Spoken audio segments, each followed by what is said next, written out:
E, paralelamente a isso, nós vamos ver algo muito glorioso do ministério do Senhor. Creio que não vamos poder tocar isso hoje, mas vamos caminhar até onde o Senhor nos permitir. Aqui, irmãos, veja bem, quando o Senhor diz que esse publicano, esse miserável, esse que se sentia indigno, esse que se sentia num estado de tamanha degradação que ele nem ousava entrar, ele ficou longe, batendo no peito com a sua face voltada para baixo. E ele clamava: "Sê propício a mim, sê propício a mim." Sabe o que isto significa? Ele estava simplesmente olhando para aquele templo, que é o que nós vemos aqui no capítulo 9 da Epístola aos Hebreus. E o que ele queria era um dia poder entrar ali dentro e se sentir digno. Digno de oferecer um culto como todos os que faziam. Mas não. Esse é o lado lindo do que Jesus está nos contando. Porque ele ficou fora, se debatendo. E a oração dele gerava em torno dessa frase: "Ser propício a mim. Ser propício a mim." Então aqui, irmãos, vamos entender mais um pouco. Porque essa frase, "ser propício a mim", que traz a ideia desta gloriosa doutrina da propiciação. E que essa doutrina da propiciação está intimamente ligada à doutrina da expiação.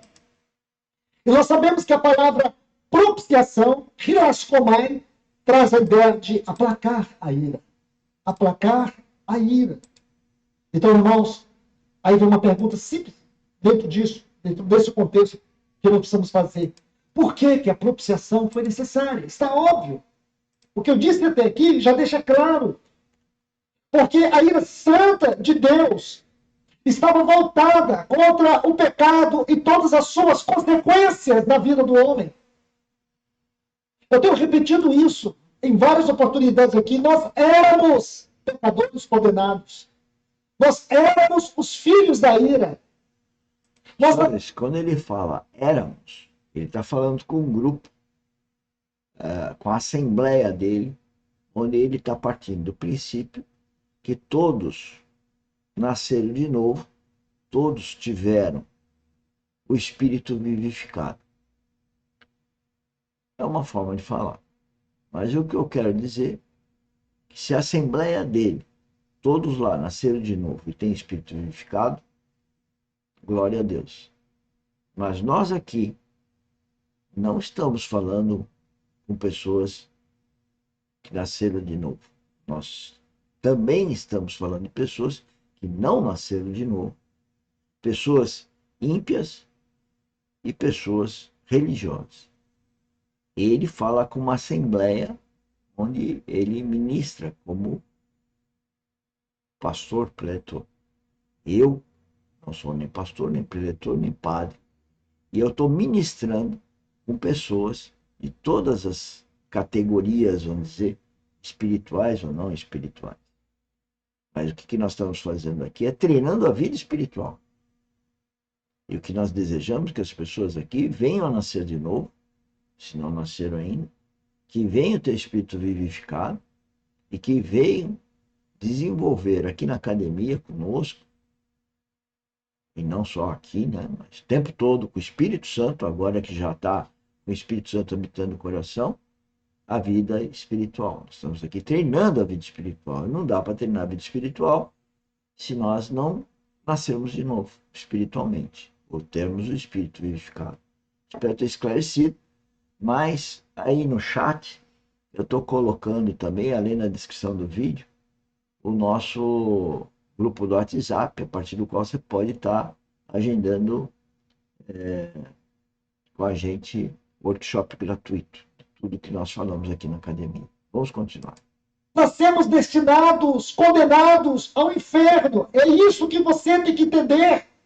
Que a doutrina da ira de Deus, essa doutrina vai mostrar para nós que a ira de Deus foi provocada por causa da queda do homem e das suas consequências. Então aqui está.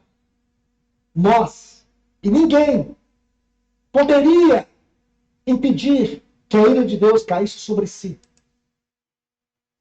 Ninguém. Enoque, transladado. Noé, o pregador da justiça. Abraão, o pai da fé. Moisés, o grande legislador. Samuel, o ungido profeta de Deus, como tantos outros.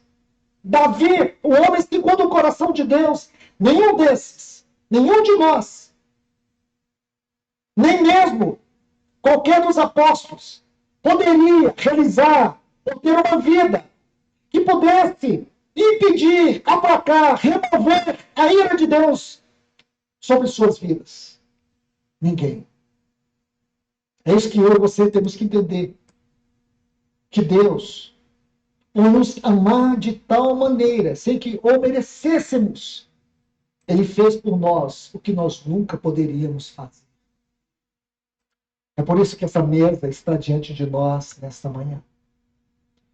É por isso, irmãos, que nós nunca vamos nos cansar de estar aqui nesta mesa, todos os domingos pelas manhãs, para exaltar este indescritível amor. Então vejamos alguns pontos sobre esse assunto. Deixe-me ler um texto que está lá em 1 João capítulo 4, versículo 10. 1 João capítulo 4, versículo 10.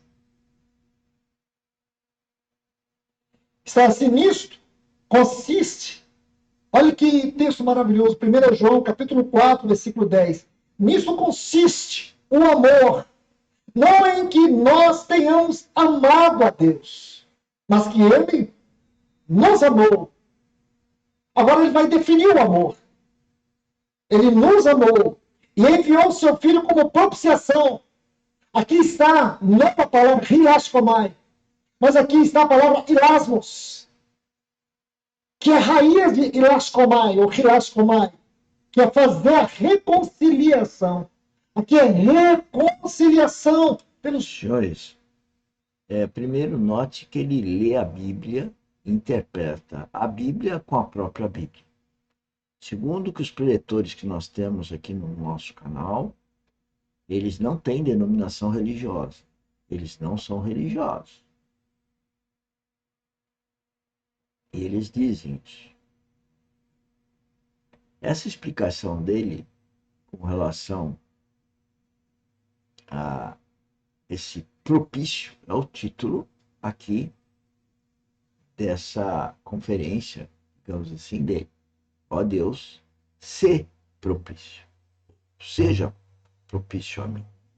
E ele está falando da propiciação, que é o que Jesus Cristo fez naquela cruz.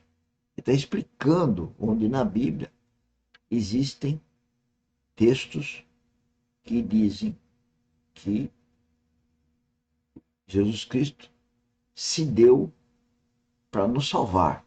Bom, se ele se deu para nos salvar, significa que nós estávamos perdidos. E a Bíblia diz que nós estávamos mortos em delitos e pecados.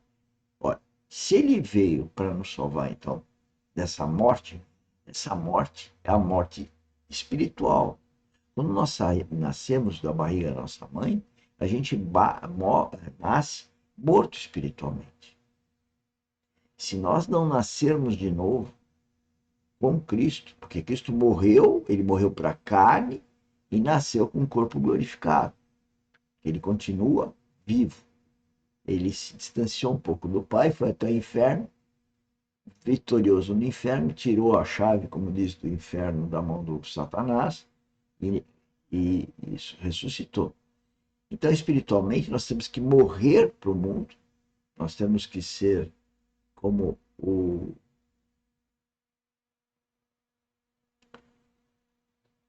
trigo, que tem as raízes no mundo, raízes na terra solta, ou seja, fácil de arrancar com raízes, já não é o caso do joio, e não sermos o joio, que além de ficar empinado e duro, com raiz cada vez mais profunda, não temos o coração aberto para o Espírito Santo e, portanto, para a vivificação do nosso espírito.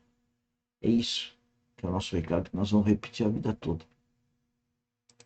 Os nossos pecados